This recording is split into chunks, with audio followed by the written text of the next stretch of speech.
Hello student, आज हम political science का chapter first challenges of nation building इसका जो टॉपिक चल रहा था उसके अगला टॉपिक करने जा रहे हैं।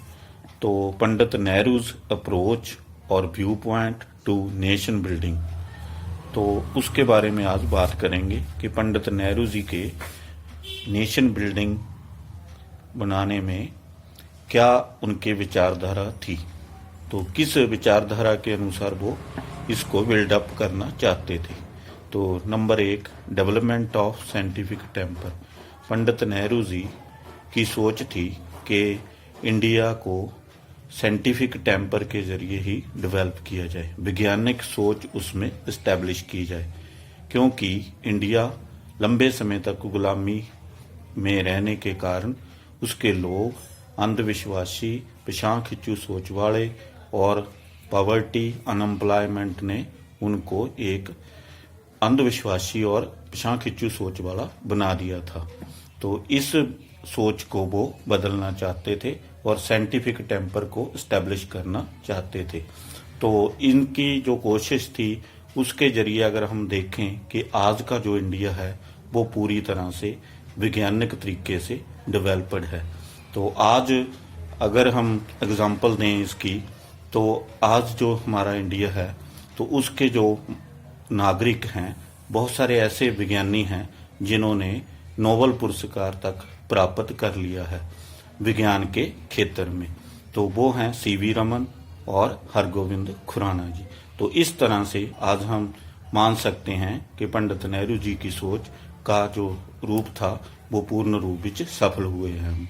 Number 2, second, faith in humanism. Pandit Nehru ji की सोच थी कि व्यक्तिगत सोच से ऊपर उठकर पूरी मानववाद की सोच रखते थे वो।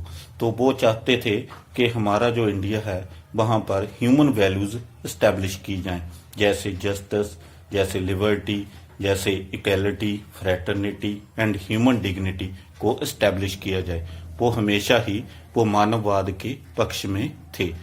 Number 3, faith in parliamentary democracy. वो पॉलिटिकल सिस्टम के तौर पर वो कौन सा ऐसा सिस्टम एस्टेब्लिश करना चाहते थे, उसमें था पार्लियामेंट्री डेमोक्रेटिक सिस्टम को इंडिया में एस्टेब्लिश करना चाहते थे। उसके पीछे एक कारण था कि इस सिस्टम में रिप्रेजेंटेटिव लोगों द्वारा चुने जाते हैं, इलेक्टेड किए जाते हैं। तो साथ में जो गवर्नमेंट होती है वो लेजिटिमेट, आंसरेबल और रिस्पॉन्सिबल गवर्नमेंट होती है। तो इस तरह से वो इसी चीज को एस्टेब्लिश करना चाहते थे और उनका विश्वास था कि पार्लियामेंट्री डेमोक्रेटिक सिस्टम को एस्टेब्लिश किया जाए। Number 4, democratic socialism. वो चाहते थे कि डेमोक्रेटिक सोशलिज्म को एस्टेब्लिश किया जाए इंडिया में। पहले तो उनकी सोच शुरू में थी कि सोशलिज्म को एस्टेब्लिश किया जाए रशिया की तर्ज पर, लेकिन उन्होंने कुछ उसकी शॉर्ट कमिंग्स देख ली। तो बाद में फिर वो उन्होंने ग्रेट ब्रिटेन था जो, वहां पर भी डेमोक्रेटिक सोशलिज्म एस्टेब्लिश था, तो उसकी तर्ज पर ही इंडिया में भी डेमोक्रेटिक सोशलिज्म को एस्टेब्लिश करना चाहते थे।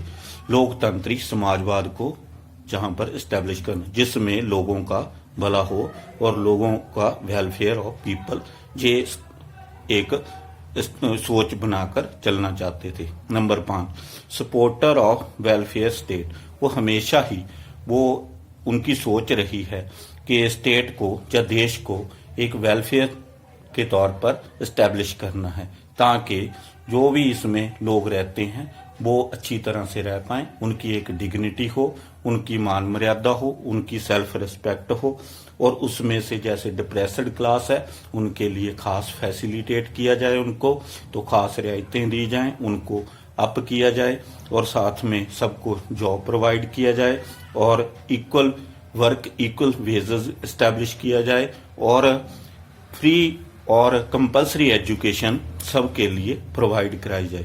इस तरह की वेलफेयर स्टेट को एस्टेब्लिश करना चाहते थे। Number 6, secular state.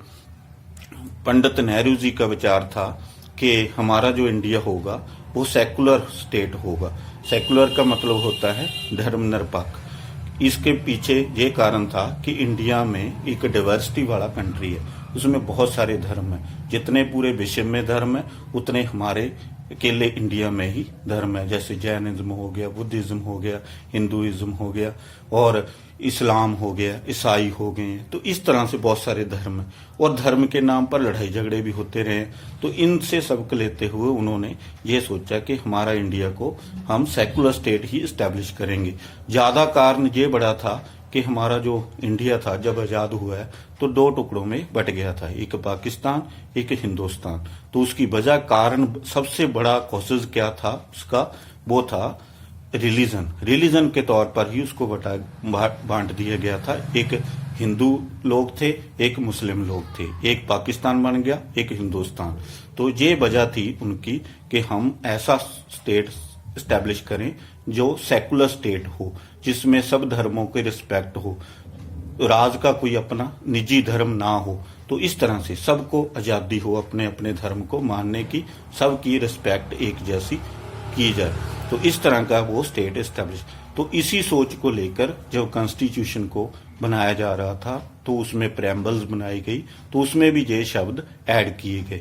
तो वो शब्द थे, हम भारत के लोग भारत को प्रभुसत्ता संपन्न, समाजवादी, धर्मनिरपेक्ष, लोकतंत्री गणराज घोषित करते हैं। तो इस तरह की सोच रखते हुए उन्होंने ये सेकुलर स्टेट को एस्टेब्लिश किया था।